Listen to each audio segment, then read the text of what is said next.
Continua questa avventura di cronache trevigiane al confine di Coccao a Tarvisio con Coldiretti per bloccare i camion che trasportano generi alimentari e vedere dentro che merce c'è e soprattutto capire la destinazione di questa merce. Ho detto bene, direttore di Coldiretti di Treviso, Enzo Bottos?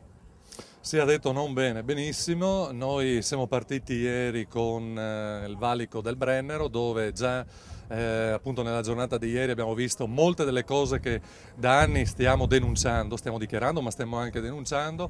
Oggi siamo qui a Tarvisio da questa mattina alle 9 appunto con i friulani, quindi veneti e friulani, appunto per fare questi controlli alla frontiera. Tante sono state, non dico le novità, ma sono state le conferme che appunto abbiamo da tempo denunciato. Abbiamo trovato della mozzarella proveniente, marchiata appunto con marchi italiani proveniente dalla Germania, abbiamo trovato addirittura della carne austriaca biologica, sempre destinata a scaffali della distribuzione italiana, abbiamo trovato parecchie cisterne del latte che vanno a note industrie di trasformazione italiane. Quindi abbiamo trovato tutta una serie di prodotti che poi, una volta che vengono messi negli scaffali, vengono praticamente spacciate per prodotto italiano. Ecco, noi appunto vogliamo, come dicevo prima, rafforzare questa nostra posizione dicendo che non possiamo permettere a nessuno di togliere il carattere di distintività che diciamo è tutto nostro, è tutto italiano, e quindi tutto il prodotto che viene commercializzato nella grande distribuzione deve avere un'etichettatura precisa. Questo non lo stiamo chiedendo noi come sistema levatoriale, come sistema produttivo italiano, ma lo stanno chiedendo a gran voce i consumatori. Non è grave, direttore, che ci vuole Coldiretti per far aprire gli occhi su queste cose? Non dovrebbe invece essere già conclamato che tutta questa, come viene definita, schifezza arriva nelle tavole dei consumatori? Diciamo che dovrebbe essere, come dico spesso anche parlando di aspetti sanitari, dovrebbe essere un prerequisito, visto che le cose ancora non sono state inserite nella giusta carreggiata. Coldiretti intende, con tutta la forza che ha, intende appunto sensibilizzare sempre di più, e auspichiamo che nel tempo appunto si arrivi ad ottenere appunto il giusto, diciamo, la giusta regola e la giusta situazione appunto per tutti quanti. Credo che questo lo vogliono tutti, bisogna applicarlo. Allora, grazie al direttore Enzo Bottos, noi ci fermiamo qui, un servizio di cronache trevigiane e poi ancora da Tarvisio. A tra poco. Come ogni anno sono state migliaia le persone che hanno partecipato alla particolare giornata organizzata da Veneto Agricoltura presso l'azienda sperimentale di Valle Vecchia, con l'intento di dimostrare direttamente sul campo i risultati della sperimentazione e dell'innovazione tecnologica nel settore agricolo.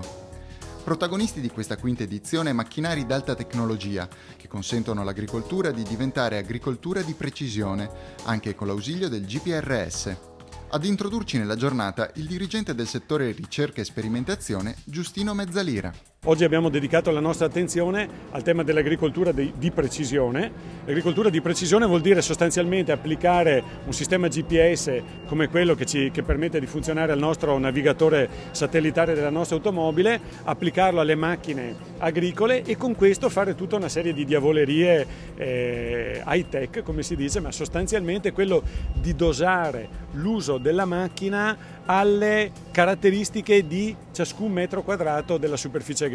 Maggiore tecnologia significa anche maggiore sicurezza, come ci spiega l'amministratore unico di Veneto Agricoltura, Paolo Pizzolato. Noi abbiamo dei comandi ben specifici che permettono di utilizzare, per cui di rischiare meno a livello fisico, diciamo, gli utenti di queste macchine, e permette una tecnologia eccezionale da un punto di vista anche di salvaguardia di quello che può essere l'incolumità dell'operatore. Agricoltura blu.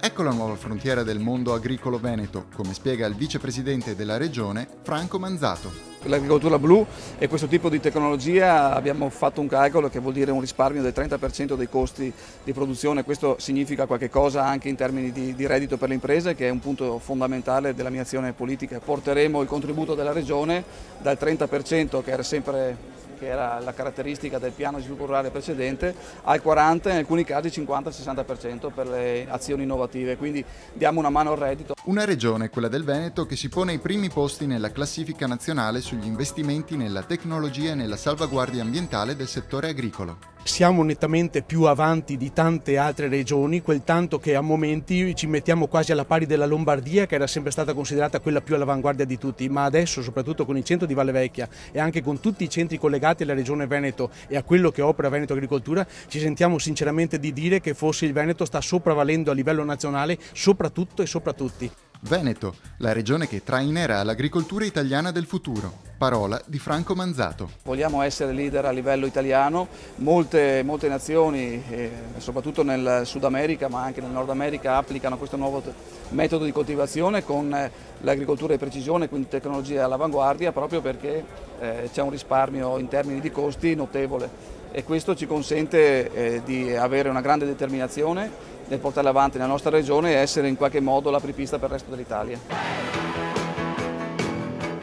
Rientriamo in questo studio ideale di Cronache Trevigiane dedicata all'operazione Verità alle Frontiere di Coldiretti. Siamo con il vicepresidente di Coldiretti di Treviso, Nazzareno Gerolimetto, ancora a Tarvisio, e dopo queste fasi di mobilitazione Coldiretti che bilancio ne trae? Ma noi abbiamo appena cominciato, i risultati certo non li pretendiamo adesso. Stiamo facendo una grande battaglia e siamo appena partiti. Siamo stati ieri a Venezia, coordinati in tutta Italia con questa manifestazione tesa a coinvolgere le istituzioni nel nostro progetto, perché già i consumatori, credo, nel nostro progetto ci credono. Noi andiamo avanti con questa battaglia a coinvolgere le istituzioni e coinvolgere anche le forze dell'ordine. Oggi qui a Tarvisio stiamo fermando assieme alla Guardia di Finanza e controllando e constatando che in Italia sta entrando di tutto. Vicepresidente, questo è un progetto per il Paese lanciato con una convention a Roma per una filiera agricola tutta italiana. Questo è l'obiettivo sia per i produttori ma anche per i consumatori. Certo, siamo partiti il 30 di aprile con quella manifestazione importantissima, la convention a Roma, dove c'eravamo in 18.000. Adesso questa è una delle fasi del progetto, certo non ci fermiamo qui, la strada è ancora abbastanza lunga, ma noi siamo attrezzati per sopportarla e portarla avanti fino alla fine. Ecco, ci sono stati anche attimi di tensione qui a Tarvisio, voi volevate mettere il naso dentro i camion. E le forze dell'ordine volevano essere un po' troppo rigidi nei nostri confronti, poi alla fine si è trovato un accordo e così adesso loro controllano e noi assistiamo al controllo per dare un sostegno anche morale a loro che controllano, perché il compito del controllo spetta a loro. Noi stiamo solo sollecitando che loro facciano questo controllo, il loro dovere, in maniera severa e puntuale. Allora io ringrazio per questa testimonianza Nazzareno Gerolimetto, in bocca al lupo per questo progetto per il Paese, per una filiera agricola tutta italiana. Noi ci fermiamo qui, siamo arrivati alle conclusioni di questa puntata, l'appuntamento come sempre alla prossima settimana.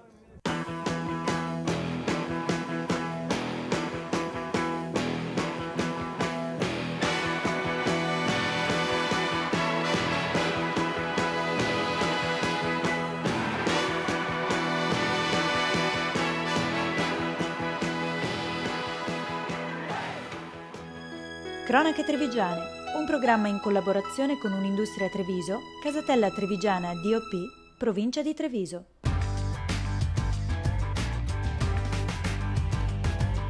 Z Group, Communication by Image.